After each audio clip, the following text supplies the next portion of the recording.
बातमी आहे पुण्यातनं। पुण्यामध्ये 91 बांधकाम प्रकल्पांच्या कामांना ब्रेक दिलाय।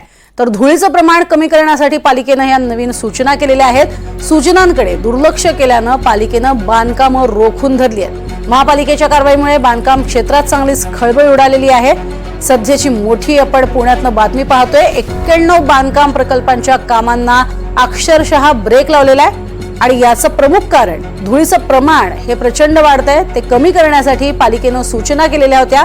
त्या सूचनांकडे या सगळ्यांनीच दुर्लक्ष केलं आणि म्हणून पालिकेनं बांधकाम रोखून ठेवलेलं आहे।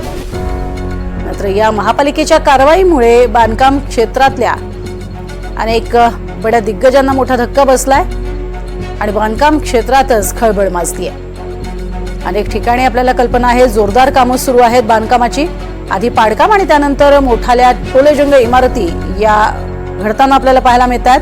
मात्र या इमारती बनत असताना धुळीचं साम्राज्यही वाढतंय। या अनुषंगानं काही प्रतिबंधात्मक उपाय करण्याच्या सूचना करण्यात आल्या होत्या, त्याकडे दुर्लक्ष करण्यात आलं आणि म्हणूनच आता तब्बल 91 जणांना आणि 91 बांधकामाच्या प्रकल्पांना थांबवण्यात आलेलं आहे। पुणे महानगरपालिकेनं हे आदेश काढले।